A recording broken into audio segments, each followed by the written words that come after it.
Use a password that doesn't contain your date of birth. Okay, you might have heard this one before, but what else can you do to practice security? Did you know that most social hackers use social engineering to sneak into your privacy? What about leaving your keys locked, but visible? What can hackers and attackers use against you or your company when they successfully sneak into your privacy? What is really interesting about security is that it's mostly developing through trial and error. Errors made by humans that are discovered by humans and are being used for malicious activities. They can freeze whole nations by entering their energy system, and much more. In the age of digitalization, basically everything seems to be a software, managing a software through a protocol, which may or may not connect to anything physical. Think about virtual money, for example. This is the perfect playground for hackers to get through without even being on site. This is exactly what happened since the last decade when the first cybersecurity against the whole nation's power grid happened, cutting off a few 100,000 consumers. Interestingly, it also started with a type of social engineering called spear-phishing. Spear-phishing is a targeted attack when they use messaging systems, mostly emails, to trick a specific individual or company that they are legitimate. What they usually do is that they gather personal information about the target and try to build more trust. Well, most of you might think that you wouldn't fall for such tricks, right? But a study shows that 43% of people aged 18 to 24 and 58% of older users would click on such emails. How can a simple click on the wrong link can lead to a huge disaster? In this case, cutting off a whole region from the power grid. Through this link, the attackers were able to get in the supervisory data and acquisition system, a so-called SCADA. SCADA is something that most industries and plants use to manage their information and show them on a graphical user interface. This lets the users interact with the software and the hardware at the same place. Through this, the attackers could control the whole center, turning the emergency power off at the operations center. Similar SCADA systems at different companies can have these kind of attacks to proceed. It is very shocking that all of this wouldn't happen if a person wouldn't fall for the phishing email. SCADA systems are vulnerable for multiple facts, including the one that they run on computers with operation systems installed on them. Since operation systems are accessible for anyone, hackers can play and find their ways into the software without being present. Another famous SCADA-related attack was, however, an offline one, which emphasizes the importance of social engineering even more. In this case, a state agent entered a critical research facility and left pen drives all over the facility's PCs. All they had to do after this was to wait. Wait for someone to plug in the pen drive in one of the computers that had the SCADA system installed on them.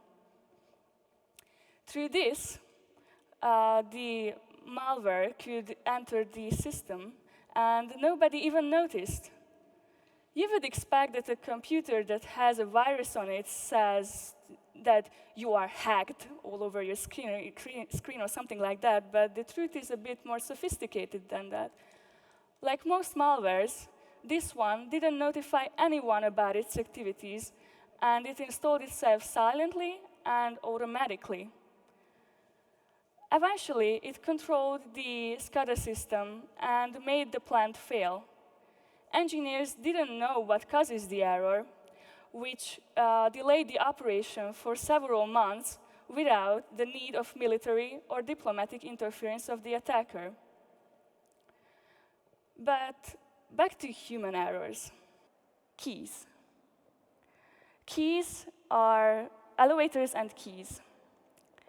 Elevators have something as a specific floor in some buildings when you cannot enter unless you possess a card or a key that lets you to these prohibited floors.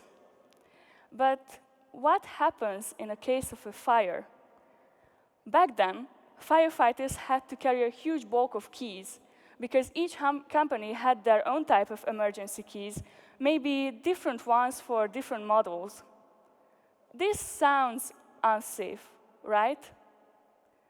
What if we would specify a universal shape for an emergency key? Sounds much easier. And what if we would make the shape of that key publicly available? What if you, as an everyday individual, could buy one of these keys online? Sounds unsafe, right? Although the answer to both might be yes, this is exactly what happened in the United States in the 2000s. Although in some states they changed the key since that or made it illegal to possess a key like this, you can still buy them online and maybe even use them at older models. What about your magnet card that you always carry around with yourself and use at your dormitory or at the workplace? Is it enough to not lend it to your colleague or let the HR guy who claims to be the new staff at the department and wears a suit in the building? Maybe not. If your tag is NFC compatible, which technology we use for making our payments, for example, I can steal that data from you. 80% of today's tags are not encrypted.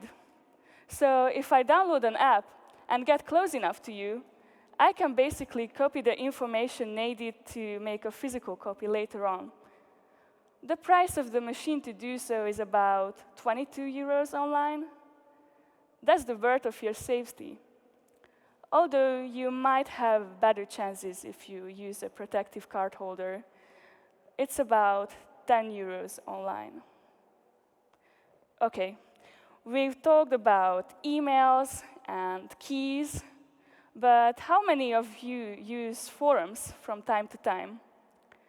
If I'd asked the same question about 15 years ago, the number of people answering yes would probably be much higher. But the ones who still use forums today are doing it for a common reason: anonymity. However, there's a sad truth about these sites. They still collect your IP addresses, and your identity could be leaked in the air. Even if you wish everything you keep on your phone would be absolutely untraceable and the photos you take would be private, it contains more data than you'd first think of.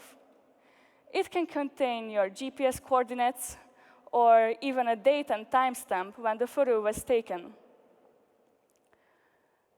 While with the emerging AI technologies and image recognition softwares, the amount of data that's collected from these pictures are even more and more than you would think of.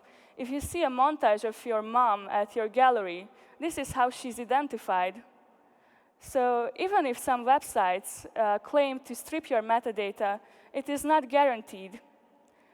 It is possible that if I click on a picture and download it on my computer, I can get this data back and actually know when the picture was taken and where were you at that same time, which can lead to a lot of security issues.